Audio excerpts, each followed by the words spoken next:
시편 51편 1절. 하나님이여, 주의 인자를 쫓아 나를 긍휼히 여기시며 주의 많은 자비를 쫓아 내 죄과를 도말하소서. 나의 죄악을 맑게 씻기시며 나의 죄를 깨끗이 제하소서. 대전에는 내 죄과를 아오니 내 죄가 항상 내 앞에 있나이다. 내가 주께만 범죄하여 주의 목전에 악을 행하여 싸우니 주께서 말씀하실 때 의로우시다 하고 판단하실 때 순전하시다 하리이다. 우선 4절까지 봉독했습니다. 오늘 우리 전체 특강 있고 그래서 간략하게 말씀을 전하고 우리 특강 듣도록 하겠습니다. 오늘 봉독해드린 이 시편 51편은 다윗, 이스라엘의 초대 왕 다윗이 아주 유명한 범죄, 밧세바라는 미모의 여인과의 동침한 사건, 이 사건이 있은 이후에 선지자 나단이 다윗에게 찾아왔을 그때에 다윗이 하나님 앞에 그렇게 기도송으로 하나님 앞에 간구하면서 서원하는 그런 제사시로 드리는 내용입니다. 그래서 지금 우리가 공부하려는, 감상하려는 이 시가 51편부터는 죄악 중에서 기원하는 시를 우리가 이제 앞으로 감상하게 됩니다.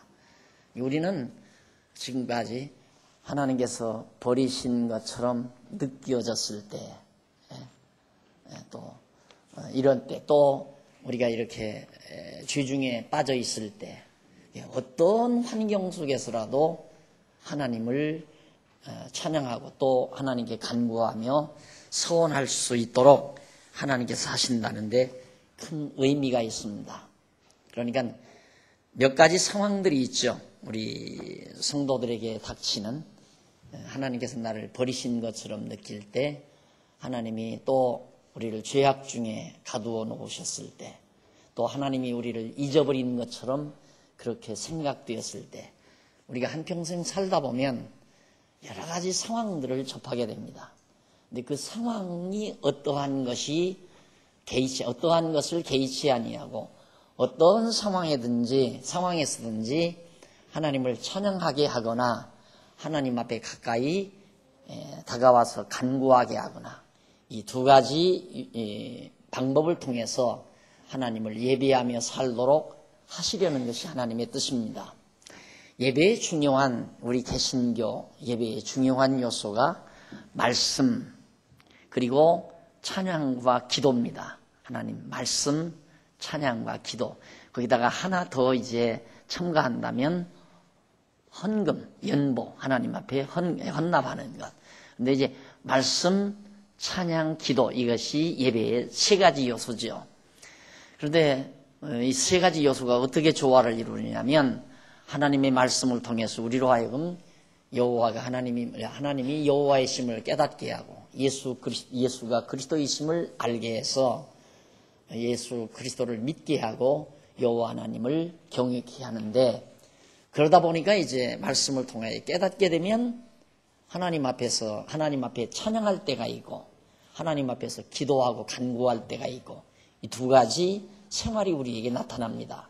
하나님이 우리에게 형통케 해주시면 우리에게서는 감사와 찬송이 나가고, 어둡고 곤고한 날 하나님이 나를 잊어버린 것이나 그렇지 않으면 버리신 것처럼, 또는 우리를 죄악 중에 이렇게 가두어 놓으셨을 때 답답하잖아요. 이럴 때 이제 하나님 앞에 다가가서 간구하는 생활, 이런 두 가지 생활, 말씀을 듣고 깨달아 찬송하고 간구하는 생활, 이것이 하나님 앞에 드려지는 예배의 삶으로, 즉 산제사로 하나님 앞에 드려진다는 것. 그러니까 오늘 이제 배우는 말씀에 우리가 감상할 시는 다윗이 처한 상태, 심각한 범죄 상태에 빠졌죠.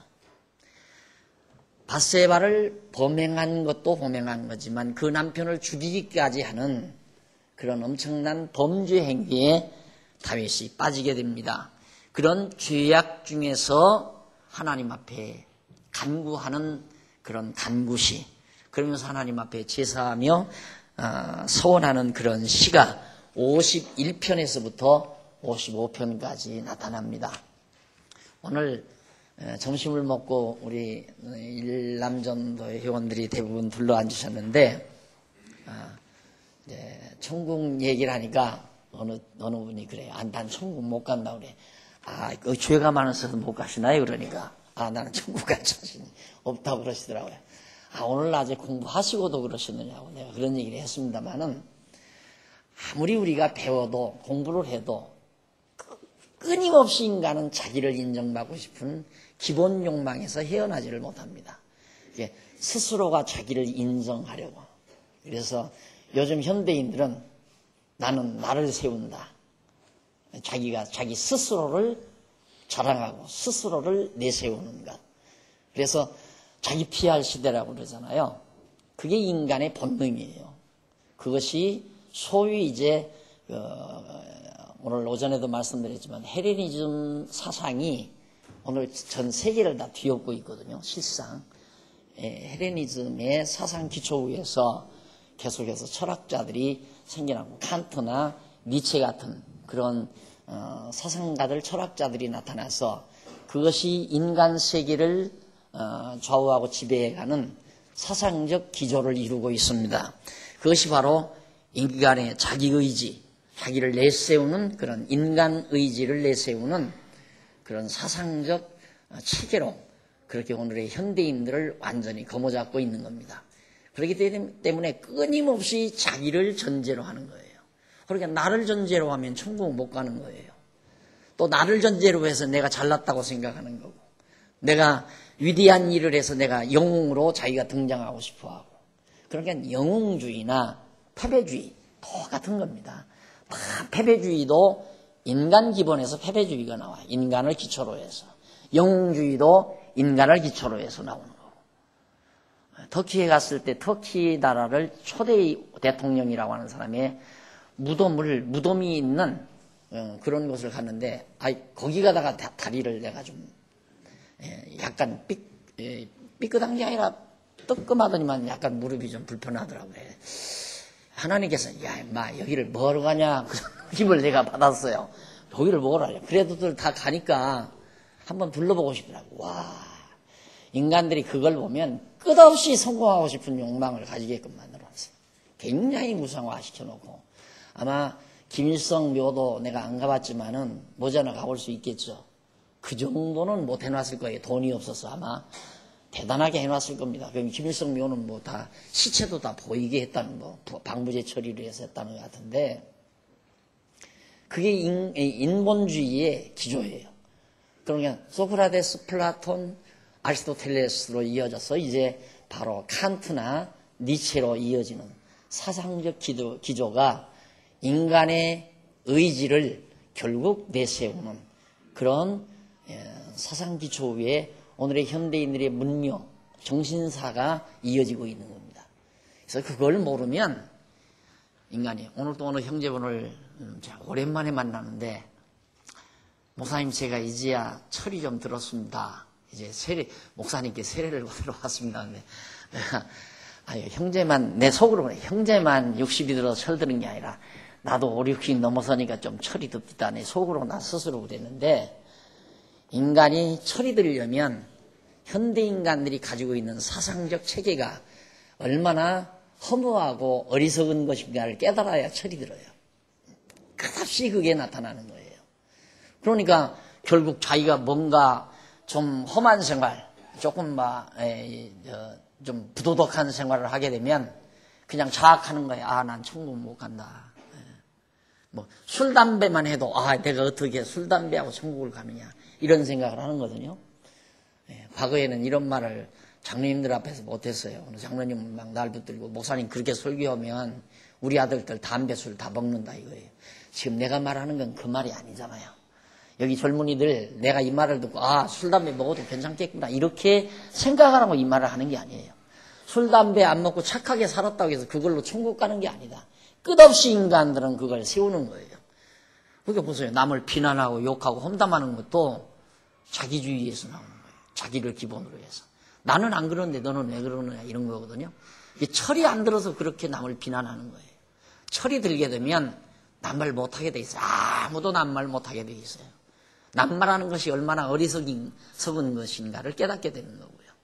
그러니까 자학도 인본주의가 가져다준 하나의 폐물이고 영웅주의도 인본주의가 가져다준 하나의 부패물이에요. 그러니까 영웅주의나 자학 이것은 인간이 어리석어서 스스로 만들어내는 자기가 영웅이나 된 것처럼 막 그렇게 떠들고 또 그 다음 이제 그걸 전통으로 그런 것을 내세움으로 그 그늘 아래서 자기가 또 영웅이 되려고 하는 생각. 끝없이 인간은 그걸 내세웁니다. 네, 끝없이.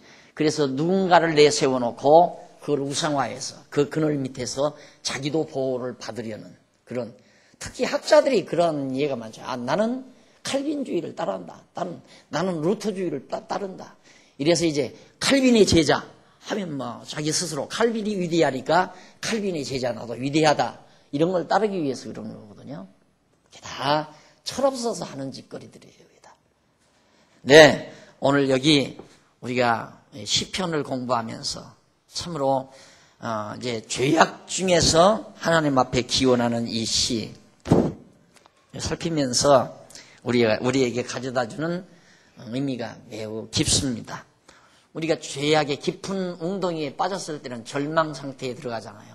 근데 절망하지 않고 그런 상황에서도 하나님 앞에 다가가서 간구하며 이제는 진짜 하나님 앞에 영원한 산지사를 드리겠다는 서원시가 51편으로 더 55편까지 나오는 거예요. 그 다음 이제 거기 보면 51편 1절로 19절까지 그 내용에서 우선 첫째 1절로 6절까지 보면 하나님께서 자기가 범한 죄를 사해 주시라는 간구를 노래를 해요. 하나님 내 죄 용서해 주셔야 됩니다 라고 간구하는 거죠.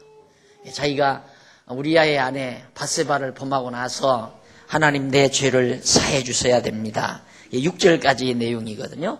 근데 거기 한번 6절까지 내가 아까 4절까지 읽었죠. 내가 4절 내가 주께만 범죄하여 주의 목전에 악을 행하였사오니 주께서 말씀하실 때 의로우시다 하고 판단하실 때 순전하시다 하리이다.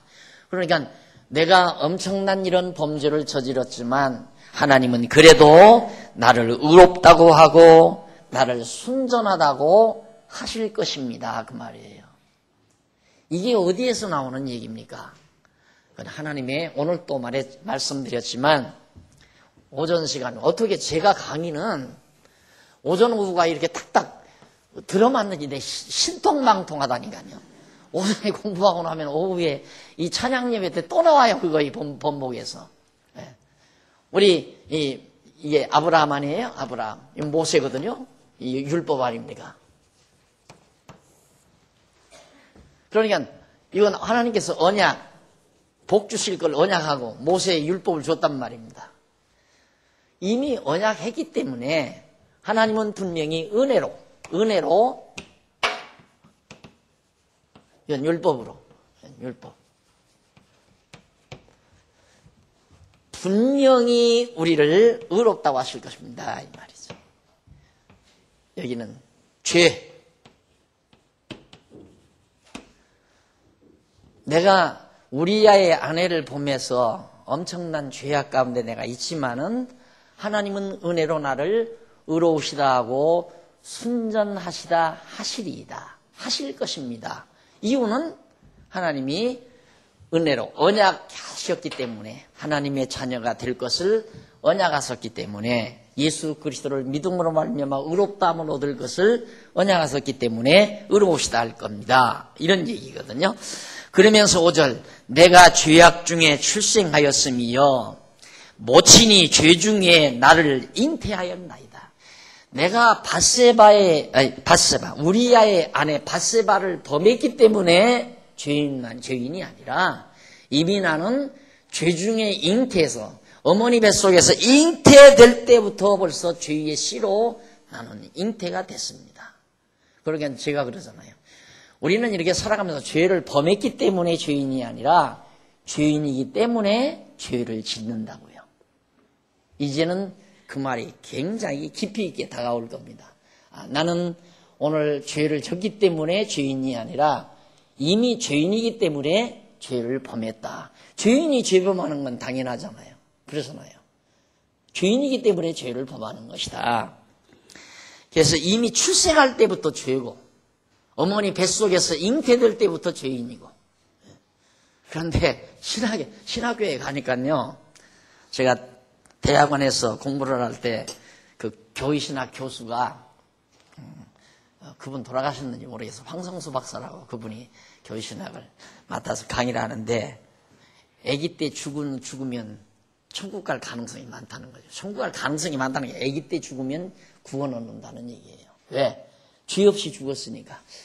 저런 맹취 같은 교수가 교수 자리에 앉아서 특녹음을 몇백만 원씩 받아서 드시면서 학생들을 길들여놔서니 한국교회가 이 모양 욕구라니.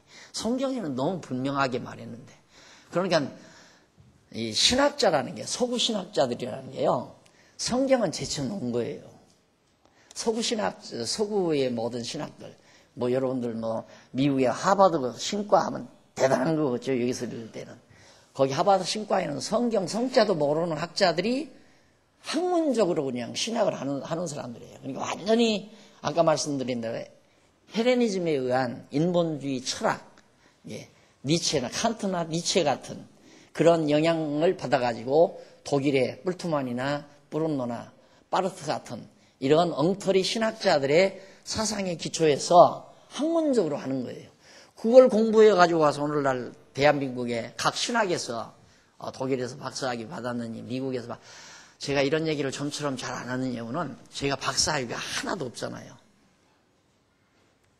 그러니까 여러분들이 들을 때는 박사학위가 없으니까 지 없는 거 변명하기 위해서 저런다. 그건 아니에요. 내가 아마 죄송한 얘기지만 그냥 박사학위 가져다 주는 것도 다 거절을 했습니다. 석사학위를 미국에서 진짜 걸 가지고 왔더라니까요. 한 15년 전인가.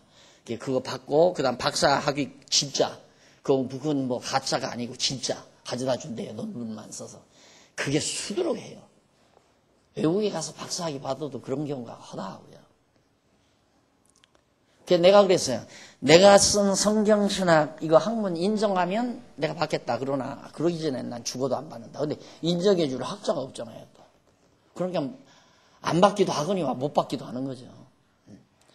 그러니까 그런 교수들이 신학교에 들어가서 학생들을 가르쳐 놓으니까 성경은 잘 모른다고 말이에요.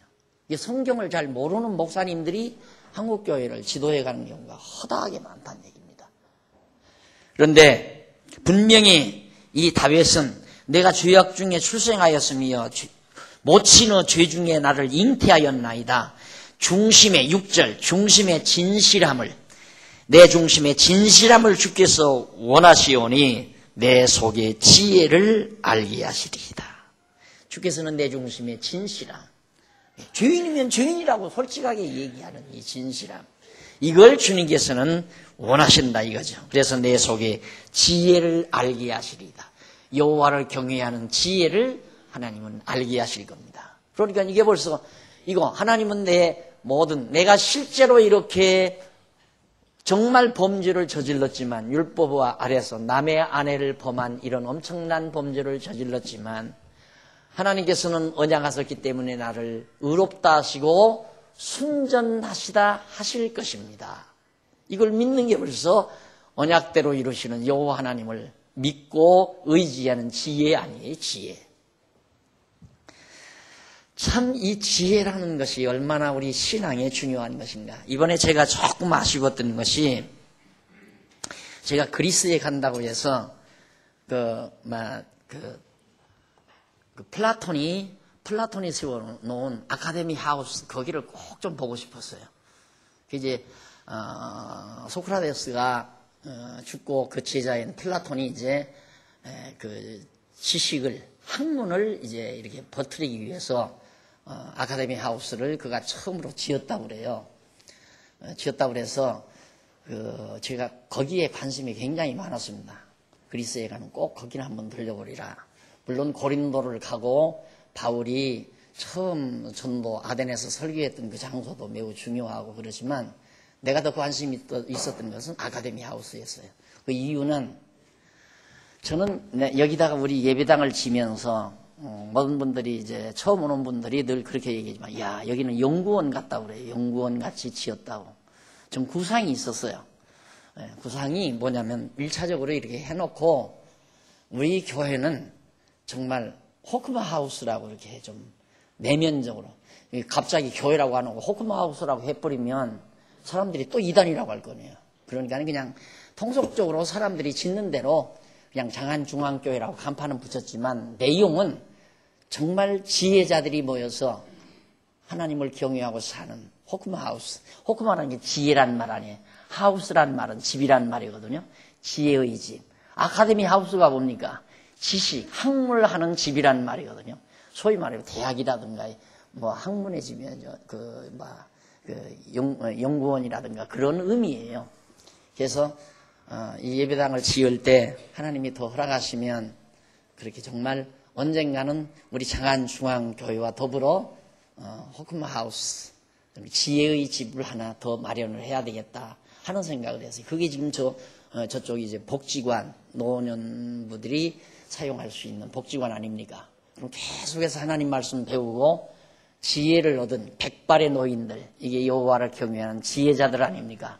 우리 지혜자들이, 노년부들이 정말 사용하면서 지혜를 토론하고 지혜를 말하고 자라나는 젊은이들에게 지혜를 전수하는 그런 아름다운 공간으로 그렇게 해보고 싶다. 그래서 그 아카데미 하우스 그런 얘기를 하니까 우리는 아카데미 하우스가 아니라 호크마 하우스라고 그러니까 그 이름 뺏기면 오느냐고 누가 그 이름 뺏어가면 이름이 좋았던가 봐요. 호크마 하우스라는 이름이 참 좋죠. 아카데미 하우스보다는 질이 다르잖아요. 차원이 다르고. 그래 내가 그래서 누가 그런 생각을 합니까? 아무도 그런 생각 할 사람 없으니까 걱정 팍 놓고 있으라고 내가 그런 얘기를 했는데 하나님께서 전 그래요. 이미 하나님께서 이 정도 허락하셨으니까 이 장소에다가 호크마 하우스를 해도 여한이 없고 또 어느 장로님이 그렇게 이제 한 2만 평 대지를 내놔가지고 지금 마련을 하려고 하니까 하나님이 허락하시면 거기다가 호크마 하우스라고 해서 또 시설을 따로 마련해도 여한이 없고 하나님이 정하신 뜻대로 여기에 될지 거기에 될지 나는 모르지만 하나님은 준비해 놓으셨을 거예요. 되기는 틀림없이 되게끔 되어 있지 않습니까? 그래서 사실 그리스에서 제가 제일 관심이 있었던 것은 도대체 아카데미 하우스는 어떤 모습으로 만들어 놨는가 그 모습, 내용은 별거 없으니까 내용이야 소크라테스 철학의 기초에서 그 후계자인 플라톤이 간직한 거니까 플라톤 철학 바로 이거 아닙니까? 이디아의 세계가 선한 것이고 보이는 이런 모든 물질 세계는 악한 것이다. 선악을 딱 구별하는 이원론에 기초한 학문이니까 보나 마나 배우나 마나 뻔한 거라 이 말이에요. 그런 걸 가지고도 지금 세계를 세계를 덮어버렸다 이 말입니다. 그런데 여러분 오늘 정말 하나님께서 우리에게 이 엄청난 지혜의 보고 바울이 이걸 발견하고 미쳐 돌아갔던 그 미쳤단 말은 진짜로 아름답게 미친 걸 말하는 거예요. 부정적으로 미친 게 아니라 바울이 진리를 찾기 위해서 헬레니즘 다 섭렵하고 그 다음 히브리즘 다 정복하고 나서 그래도 히브리즘이 율법대로 지켜서 자기의 의의를 드러내고 거기에서 자기가 성공할 수 있는 발판. 이게 이 바울이 사실 다소 사람이라는데 상당히 귀족 출신이래요 원래. 그러니까 야망도 대단했고 그런 사람인데 이걸 발견하고 이렇게 미쳐버리는 거거든요. 그걸 지금 우리가 간직한 거예요. 우리는 바울보다 더 낫다고 그러잖아요. 이유는 바울은 요한계시록도 모르고 갔어요. 우리는 요한계시록까지 다 섭렵하고 있잖아요. 이 엄청난 복을 하나님이 왜 우리에게 맡기셨을까? 구체적으로 설명하지 않아도 왜 맡겼나는 알 수 있잖아요. 그래서 흥분하고 사는 겁니다, 여러분. 그런데 어떻게 우리 장안중앙교회 다니면서 흥분을 안 해요. 늘 감흥 속에 살아야죠. 늘 따끈따끈하고 훈훈한 감흥 속에서 감동을 받으며 살아요. 어떻게 하나님께서 우리 질그릇 같은 우리 속에 이 엄청난 보화를 담아주셨을까? 호크마 하우스 한번 따라서 해보실래요? 진짜 멋있어요. 아카데미 하우스는 저리 가라 이 말입니다. 저리 가라. 근데 거기는 너무 자기네들이 귀한 곳이라 공개를 잘 안 한대요. 그걸 딱. 근데 그날따라 밖에서라도 이렇게 둘러볼 수 있을 건데 데모하느라고 막 길이 꽉 막혀서 도저히 들어갈 수 없어가지고 애꾸지게. 그래서 하나님께서 그 별거 아니니까 보지 말아라. 네게 소원을 준 호크마 하우스가 10번도 나으니라. 그냥 가서 볼 것도 없다. 그래서 안 보고 와서 그래도 아쉬워가지고 어디 사진첩이라도 있나 하고 열심히 찾아도 사진첩에도 없어요. 근데 조그만 엽서에 명함판 만하게 그 그림이 하나 나왔더라고요. 그래서 우리 아마 김창영 장로님이 그 엽서 아마 사왔을 거예요. 호크마 하우스 건물 모습이. 우리는 건물이 중요한 게 아니잖아요. 그 건물 속에 담겨진 내용이 매우 중요한 것이니까. 그래 여기 지금 다윗이 바로 지혜, 하나님께서 우리에게 여호와를 아는 지혜를 알게 하리다. 하나님께서 여호와 하나님께서 이렇게 언약했으니 내가 비록 율법 아래서 남의 아내를 범하고 그 남편을 죽인 죄과가 엄청 크지만은 하나님은 그래도 나를 의롭다 하시고 순전하시다 하실 것입니다. 그러니 나를 용서하십시오라고 하는 그런 사주의 의미를 담고 간구하는 내용이 6절까지 이렇게 소개되고 있습니다. 자, 이거 끝냈으면 쓰겠는데 시간이 너무 많이 갔네요. 이 다음 계속해서 말씀드리기로 하고 오늘 강의 여기서 마무리합니다. 기도하십시다. 살아계신 하나님 아버지, 어찌해서 우리에게 이 엄청난 지혜의 보고를 우리에게 담아주셨는지 생각하면 생각할수록 감동과 놀라움을 금하지 않을 수 없습니다. 하나님 아버지, 우리 장안중앙교회 그릇 속에 담겨진 이 보화 우리 잃어버리지 않게 하시고 잘 간직해서 우리들이 낳아서 기르는 자녀들, 우리 후대들에게 고스란히 이끼 묻지 않게 깨끗하게 잘 전수해 줄 수 있는 지혜도 환경도 여건도 하나님 허락하실 것을 확실히 믿습니다. 오늘 또 아래층에서 자라나고 있는 어린 생명들 두뇌 속에 이 놀라운 지혜가 반짝이는 아름다운 결과가 나타날 수 있도록 주께서 역사하시고 이 일을 위해서 함께 봉사하며 수고하는 우리 모든 재직들과 담당자들에게 더욱 열정을 담아주시고 이 선한 일에 동참하면 할수록 더욱 힘이 솟고 보람을 느끼고 삶의 가치를 느끼는 귀한 종들 되도록 역사하시옵소서. 예수님의 이름으로 기도드립니다. 아멘.